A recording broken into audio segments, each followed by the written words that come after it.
Fala pessoal, eu sou o Levi de Souza do canal Vida Teológica e hoje nós estaremos continuando nosso estudo sobre a Bíblia. E hoje nós estaremos vendo a história e a cultura do povo hebreu, mas também dos outros povos que estavam ao redor desse povo. Então, um momento agora. Então, introduzindo o tema, o que é que nós vemos? Que nesse tópico nós iremos explorar a história dos hebreus e a sua interação com outros povos da Bíblia. A cronologia, segundo a arqueologia, nos leva a um período que vai da Idade Média, da Idade do Bronze Médio, mais ou menos 2000 a.C., ao período helênico romano, até o ano 90 depois de Cristo. É um período marcado por eventos e influências mútuas entre os hebreus e os outros povos.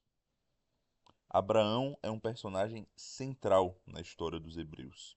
Ele era um semita que vivia na Mesopotâmia, especificamente em Ur, uma cidade-estado suméria. Seu nome aparece em escritos cuneiforme dos séculos 19 e 18 a.C. na região. Embora não haja informações suficientes sobre seu estilo de vida antes de se mudar para Canaã, acredita-se que ele era sedentário, ou seja, estabelecido em um lugar fixo e também que era um homem de posses. De acordo com a historiografia judaica, Abraão estabelece um pacto com o deus El, que lhe ordena deixar sua terra, seus parentes e seu modo de vida para viver como nômade em busca de uma terra que seria dada a ele e a sua posteridade. Canaã, a terra prometida. É provável que Abraão vivia como um pagão na Mesopotâmia, conforme o estilo de vida do seu clã. Ao migrar da Mesopotâmia para a Palestina, Abraão abandona o politeísmo e dá início à religião monoteísta. Esse evento marca o início da nação que se tornará Israel. A historiografia estabelece a ligação genealógica entre Abraão e Sem, mas é provável que houve um distanciamento do estilo de vida entre a linhagem de Sem e os semitas contemporâneos de Abraão. A história dos hebreus é complexa e influenciada por eventos e povos da época. A figura de Abraão é central nesse processo, e seu pacto com Deus marca o início da religião monoteísta e da nação de Israel. É fundamental entender o contexto histórico e cultural para compreender melhor a história dos hebreus e sua interação com os outros povos da Bíblia. O povo hebreu. A história dos hebreus pode ser dividida em três fases principais. A primeira fase começa com Abraão, Isaque e Jacó, por volta de 1900 a.C., e vai até o Êxodo com Moisés e a entrada na Terra Prometida com Josué, por volta do ano 1250 a.C. Durante o período patriarcal, ou seja, Abraão, Isaque e Jacó, os três patriarcas, os hebreus viviam como nômades ou seminômades. Eles se estabeleciam em áreas ao redor das cidades, estado e vilas, e sua principal atividade era a criação de gado. A palavra berremá é frequentemente usada para se referir a pequenos animais, como ovinos, jumentos, bois, cabras e camelos. A terra da Palestina, também conhecida como Canaã, era habitada por vários povos hebreus, por vários povos semitas, conhecidos como os cananeus. Os hebreus se consideravam diferentes desses povos e tinham uma relação especial com a terra e com Deus. A tríade de características que define Israel é a seguinte: a consciência de pertença étnica, a relação com a terra e a relação com Yahweh. A vida em Canaã era marcada pela escassez hídrica, que dependia exclusivamente da pluviosidade, da chuva. Isso contrastava com a riqueza hídrica, a riqueza de águas da Mesopotâmia e do Egito. Os hebreus viam isso como um desafio e uma oportunidade para depender exclusivamente de Deus. A história dos hebreus é complexa e marcada por eventos importantes. A relação com a terra e com Deus é central para entender a identidade e a cultura dos hebreus. A vida em Canaã era desafiadora, mas também era uma oportunidade para os hebreus se desenvolverem e se fortalecerem como povo. O termo hebreu, qual a origem e qual o significado dos nomes, dos topônimos hebreus? A história dos hebreus é complexa e envolta em mistérios. O termo hebreu vem do hebraico ivrim, mas sua origem é desconhecida. Existem três teorias principais sobre como esse termo surgiu. Alguns acreditam que vem do patriarca Eber, outros pensam que significa passar pelo meio ou atravessar. E há quem acredite que era uma alcunha dada por outros povos, significando população estrangeira ou nômades. O termo hebreu aparece pela primeira vez na Bíblia em Gênesis, capítulo 14, versículo 13, como uma designação étnica para Abraão. Com o tempo, o termo Israel se tornou mais comum, especialmente após a constituição da monarquia. Israel era o nome dado ao patriarca Jacó após sua luta com Deus. Depois de séculos de transformações, as 12 tribos de Israel se tornaram dois reinos: Israel ao norte e Judá ao sul. O reino de Israel desapareceu e o remanescente se tornou a tribo de Judá. Foi nesse período que o termo judeu surgiu, inicialmente se referindo apenas aos membros da tribo de Judá, mas posteriormente abrangendo todos os descendentes de Abraão. Durante o exílio babilônico, as bases do judaísmo começaram a ser formadas. Foi nesse período que a maioria dos escritos da Bíblia hebraica foi redigida. A lei de Moisés se tornou fundamental para a vida de adoração e para a religião judaica. Embora o judaísmo tenha raízes profundas na religião de Israel do Antigo Testamento, ela é uma religião distinta que surgiu no exílio babilônico e se consolidou após a destruição do templo em 70 depois de Cristo. O judaísmo é a religião dos judeus com suas próprias práticas e crenças. A história dos hebreus é rica e complexa, com muitas transformações ao longo do tempo. A evolução dos termos hebreu, Israel e judeu reflete as mudanças políticas, culturais e religiosas que ocorreram ao longo dos séculos.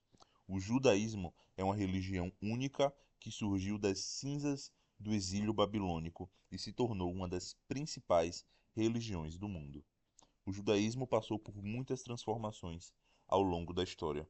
Durante o exílio, o profetismo se transformou em apocalipsismo, um gênero literário que se tornou muito popular no judaísmo. Alguns estudiosos acreditam que o antigo Israel era centrado no tabernáculo e no templo, enquanto o judaísmo se tornou uma religião do livro, com a Torá no centro. A Torá se tornou fundamental para o judaísmo e sua interpretação foi atualizada para atender às necessidades da comunidade judaica na Palestina e na diáspora. Isso levou ao desenvolvimento do gênero midráxico, que busca entender e aplicar a Torá de maneira relevante para a vida cotidiana. No judaísmo posterior, a Torá passou a ser vista mais como uma instrução do que como um código legal. Isso levou a novas interpretações, como as encontradas no Talmud, Mishnah e nas interpretações alegóricas do judaísmo helênico. Continuando, sobre a evolução dos termos hebreu, Israel e judeu. As tribos se dividiram em Israel no norte e Judá no sul, e o termo judeu surgiu posteriormente ao termo hebreu para os membros da tribo de Judá e depois para todos os descendentes de Abraão. Como dito, durante o exílio babilônico, o judaísmo se consolidou com a Torá e a lei de Moisés como fundamentos religiosos, ao invés da religião do povo do Antigo Testamento, que era muito voltada ao templo e ao tabernáculo. As transformações religiosas. O judaísmo evoluiu para uma religião do livro, com interpretações na Mishnah, no Talmud e na literatura midráxica.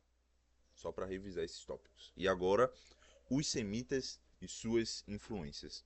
A identidade de um povo é construída por meio da assimilação e do contraste com outros grupos. Israel não foi uma exceção. Desde o início, houve influências de culturas estranhas e o povo israelita manteve contato intenso com muitos povos, culturas e religiões ao longo da história.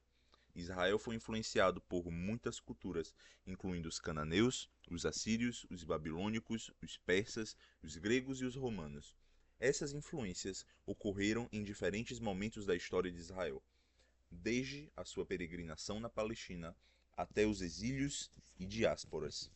É impossível entender o desenvolvimento da sociedade israelita e judaica de forma isolada, sem considerar as influências externas.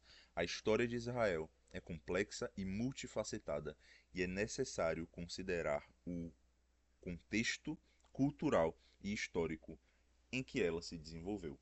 A formação de Israel foi um processo complexo que envolveu a assimilação e o contraste com outros grupos. As influências culturais e históricas desempenharam um papel fundamental na formação da identidade israelita e judaica.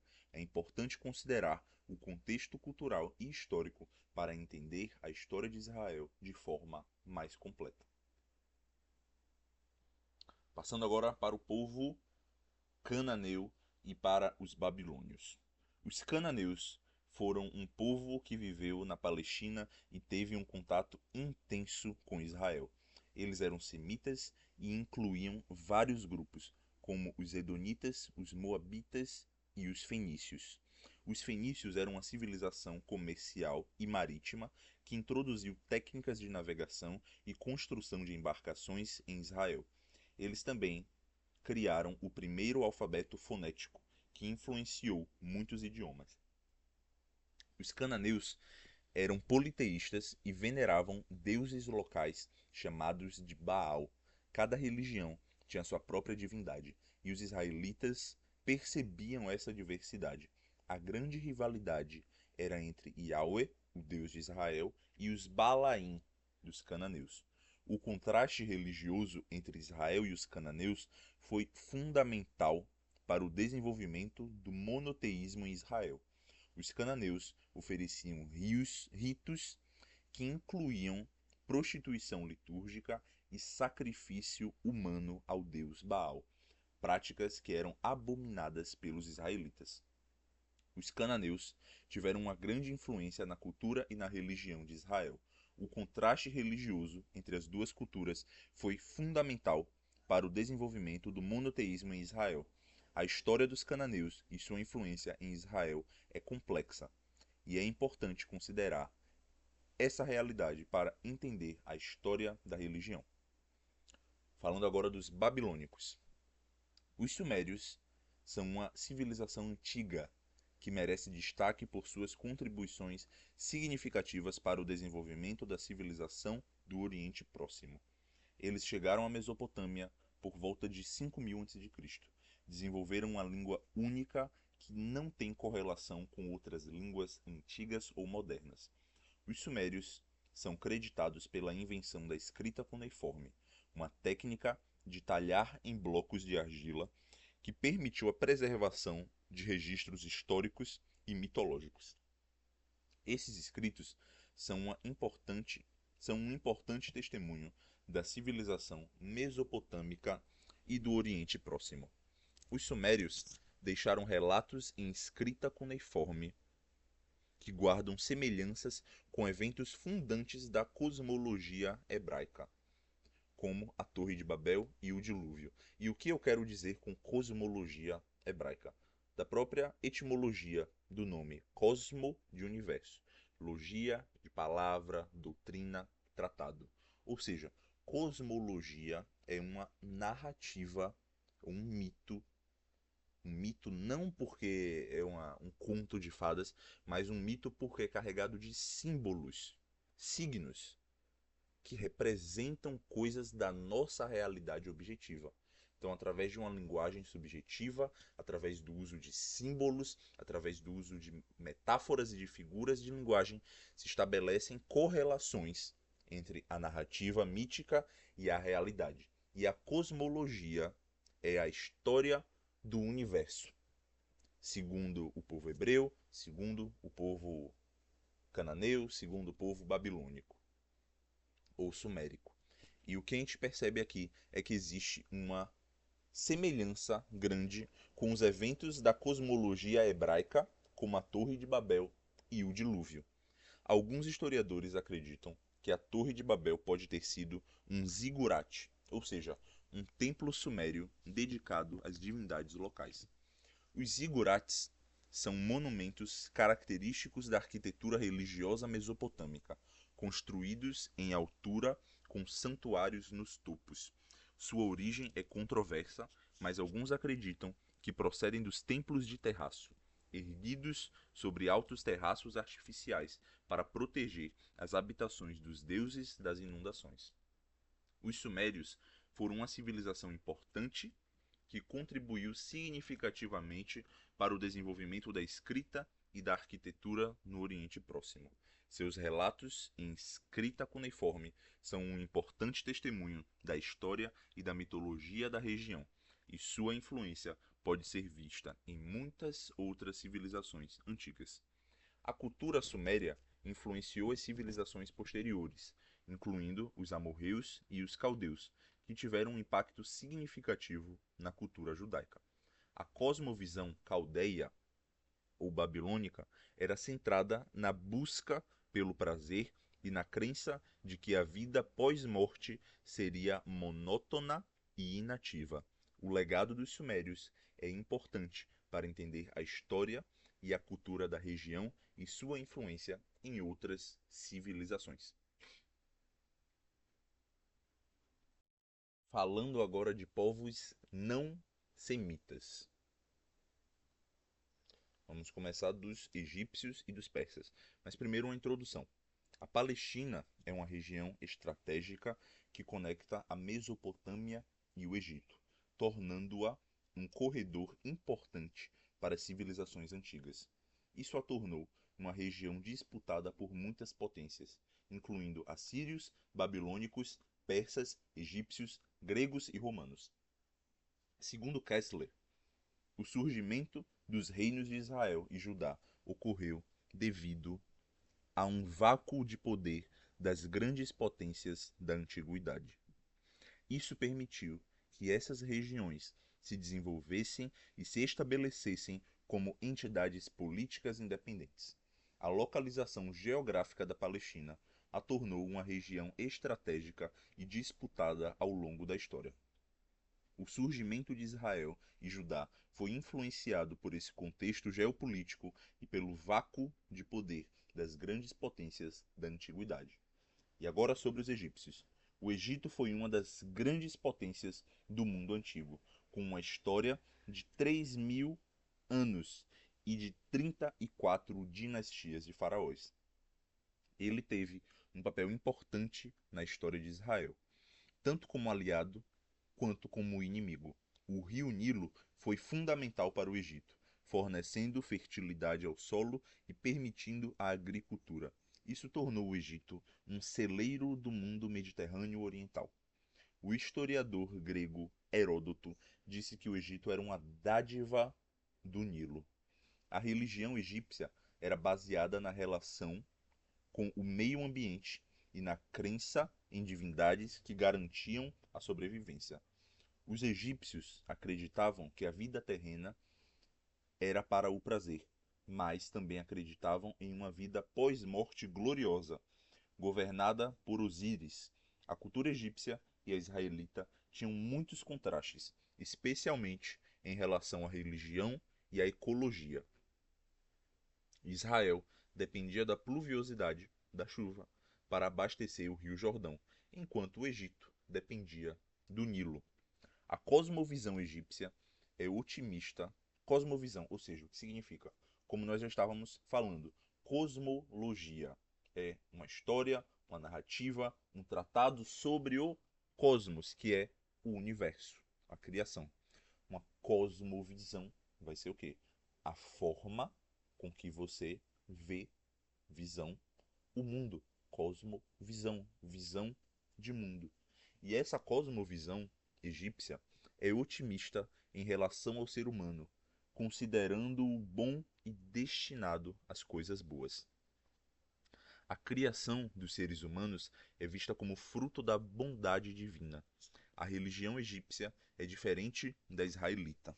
No Egito, o templo era restrito aos sacerdotes e a população cultuava em casa. Além disso, os deuses egípcios eram vistos como dependentes dos seus súditos, enquanto Yahweh é considerado autossuficiente.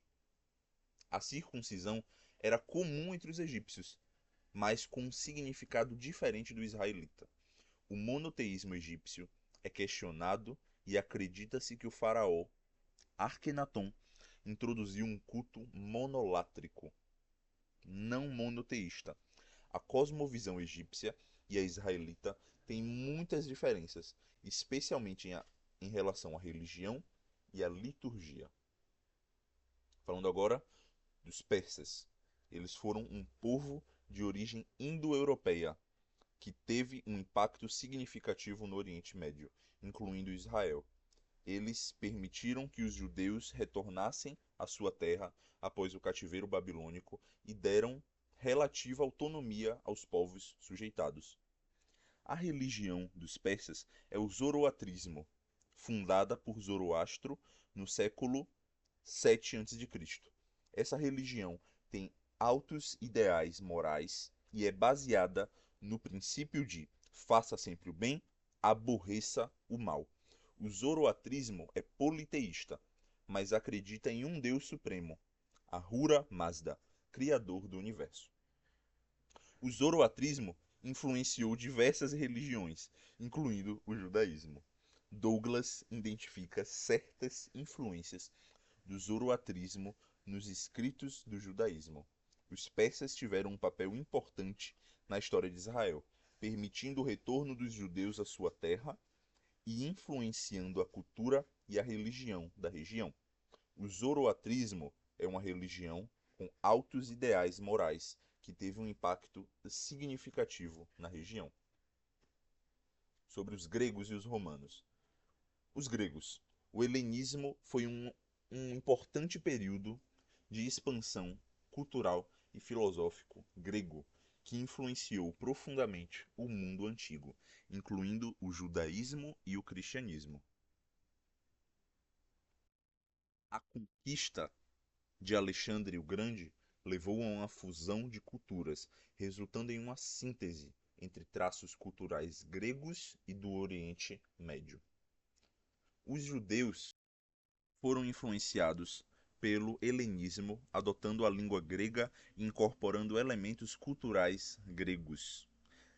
A Septuaginta, tradução grega da Bíblia, foi um importante legado desse período. O helenismo também influenciou o cristianismo, com muitos cristãos adotando conceitos filosóficos gregos. No entanto, as seitas filosóficas helênicas, como o docetismo e o gnosticismo, foram consideradas incompatíveis com a fé cristã.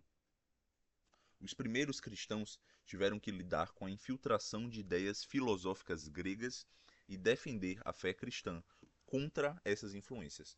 A conciliação entre a fé cristã e a filosofia grega foi um importante desafio para os teólogos cristãos dos primeiros séculos.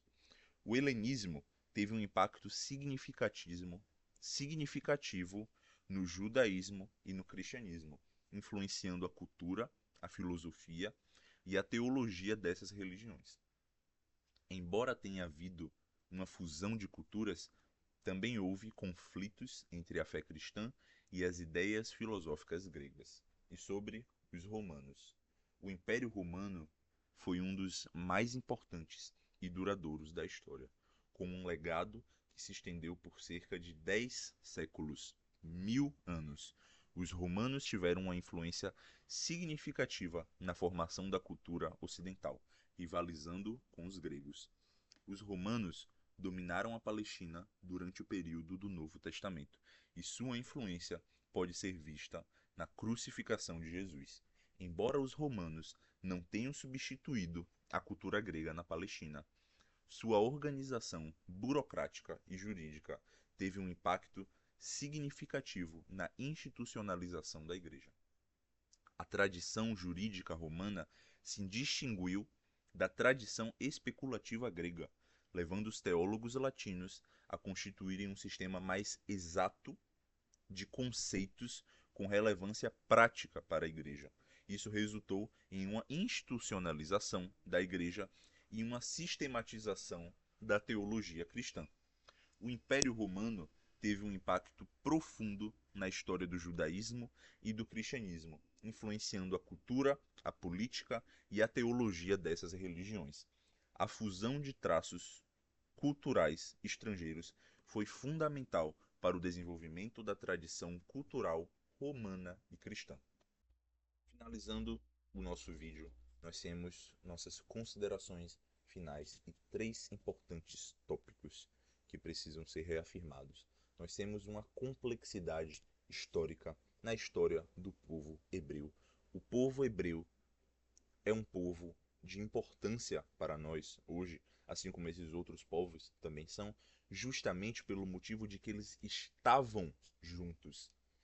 Não de que eles concordassem com as coisas, que eles se misturassem, mas existia uma relação dialética entre esses povos. O que eu quero dizer com isso? O povo hebreu precisava defender suas próprias crenças e defender suas próprias tradições. Por quê? Porque existiam outros povos que contrastavam com suas crenças e com suas tradições. Existiam povos que tinham relações sexuais com seus pais, com seus filhos, com seus netos, e Deus ordena que o povo hebreu se afaste disso, porque aquilo era o costume dos povos cananeus. Aquelas eram as crenças e as tradições daqueles povos, mas importasse que não fosse assim com aquele povo, com o povo de Deus, com o povo hebreu. Então nós vemos essa importância. De certa forma, eles também se misturaram, eles também tiveram uma síntese de crenças. Existe uma relação muito parecida entre a cosmologia babilônica, entre a cosmologia egípcia e a cosmologia hebraica. Por quê? Porque o povo hebreu teve a influência desses povos. O povo hebreu teve muita influência na cosmologia egípcia, porque eles passaram mais de 400 anos no Egito. Então nós vemos que existem muitas semelhanças entre como os egípcios viam o mundo e como os hebreus viam o mundo, com aquela crença de que existe um firmamento e de que acima desse firmamento existem as águas. O povo egípcio também via dessa forma, só que o povo egípcio é mais antigo do que o povo hebreu. E não foram os hebreus que influenciaram os egípcios a pensarem assim. Foram os egípcios que influenciaram os hebreus a pensarem assim. Então nós vemos essas relações, relações de contraste, relações de rejeição. O povo hebreu rejeita certos costumes e certas tradições. O povo hebreu abraça certos costumes e certas tradições, mas na maioria das vezes existe uma mudança de como essas coisas acontecem. Por exemplo, para eles, assim como para o povo egípcio, existia um firmamento de vidro gigante ao redor do céu, ao redor da terra, que era plana, e acima desse firmamento existiam águas. Só que a diferença é que para o povo egípcio, isso foi feito pelos deuses, e os deuses que foram criados por outros deuses, que foram criados pelo universo. Mas para o povo hebreu é diferente. Para o povo hebreu não foi o universo que criou os deuses. Para o povo hebreu foi Deus que criou o universo. E Deus que criou todas as coisas que existem. Então existe por mais que existam semelhanças em certas crenças, existem transformações na forma como elas acontecem. Na cosmologia, por exemplo, não foi o universo que fez, mas Deus, Yahweh, Elohim, que fez todas as coisas. E viu Deus tudo que ele fez era bom, como está escrito em Gênesis 1. Então nós vemos essas diferenças comparando com os outros povos. Nós vemos também uma questão de identidade de religião. As questões mais fundamentais para a diferenciação étnica entre os hebreus e os outros povos era de que os hebreus tinham um fundamento no monoteísmo, na crença de que só existe um Deus. Eles tinham uma ênfase muito grande na terra, eles são os donos daquela terra. Aquelas terras pertencem a eles e a alegria deles está em pertencer àquela terra, porque aquela terra é um cumprimento da promessa de Deus para eles. E nós também vemos a terceira identidade hebraica, primeiramente, como foi dito, a relação com Yahweh, depois a relação com a terra e terceiro, uma relação com a pertença étnica, ou seja, nós, eles, né, são descendentes de Abraão, de Isaac e de Jacó. Nós pertencemos a esse povo e esses são os nossos patriarcas. Então, para eles, eles têm uma relação muito grande com o Deus Yahweh, e esse é o primeiro distintivo do povo hebreu. Depois, com o pertencimento, com a posse da terra. E terceiro, com a questão étnica, com a questão da raça, do povo a quem eles pertencem, o povo de Abraão, de Isaac e de Jacó. E por fim, nós também temos as interações culturais. O contato com os povos semitas e não semitas foi crucial para o desenvolvimento religioso e cultural. E, na verdade, isso aqui já está em muito do que eu falei no primeiro ponto, sobre a complexidade histórica. Mas, trazendo mais uma vez, essas interações culturais foram extremamente importantes, porque é quando nós conhecemos a opinião do outro que nós podemos mudar a nossa opinião ou fortalecer a nossa opinião. Eu sei o que ele crê. E não é nisso que eu creio. Eu creio nisso aqui. E isso, para isso acontecer, é preciso você ter um conhecimento do que o outro crê, do que os outros creem. Então, quando Israel entende as crenças e as culturas dos outros povos, eles conseguem formular a opinião deles, eles conseguem mudar a opinião deles em alguns pontos, mas em outros dizer: eu conheço o que você está dizendo, mas não é nisso que eu creio. Eu creio nisso aqui. E aí, com o tempo, os distintivos da religião foram mudando. E mudou do tabernáculo de Deus, da presença de Deus no tabernáculo e do templo e dos sacrifícios do templo, e começou a mudar cada vez mais para o livro, para a Torá. Por quê? No exílio babilônico, eles perderam Jerusalém. Eles perderam o tabernáculo e eles perderam o templo. Então eles precisam colocar outro lugar, outra coisa no centro. E isso que eles colocam é a palavra de Deus, é a lei do Senhor, é a Torá. E depois eles conseguem de volta o templo, quando eles voltam à terra, quando o imperador, quando o rei Dário persa liberta eles e permite que eles voltem à terra, eles constroem um outro templo. Depois esse templo é reformado por Herodes, próximo ao nascimento de Jesus, essa construção estava acontecendo ainda. E depois, no ministério de Jesus, o templo ainda não tinha sido terminado. E aí eles têm agora essa nova figura. Também eles são focados na Torá, no que a palavra de Deus diz, mas eles têm o templo, e o templo era de suma importância para eles. Só que no ano 70 eles perdem esse templo mais uma vez, porque o templo é destruído. Então eles precisam se voltar a alguma coisa. E esse centro religioso para eles se torna, mais uma vez, a Torá. Não deixou de ser quando estava sendo reformado o templo, no tempo de Jesus. Mas agora é o que eles têm. Eles têm a Torá, que revela a palavra de Deus, que revela o conselho de Deus. Então tem muito mais coisa para ser dita sobre isso, mas o vídeo já está alcançando os seus 35 minutos e eu sou um pouco metódico com isso. Eu gosto quando o tempo do vídeo fica fechado. 15 minutos, 20 minutos, às vezes eu não consigo, mas eu prefiro quando fica dessa forma. Então, Esse foi o nosso vídeo sobre o povo hebreu e os povos ao redor do povo hebreu. Espero que vocês tenham gostado. Por favor, deixem o seu like. Eu tenho que falar isso no início do vídeo, não no final. E que Deus esteja com vocês. Em nome de Jesus. Até o próximo vídeo. Nós nos vemos.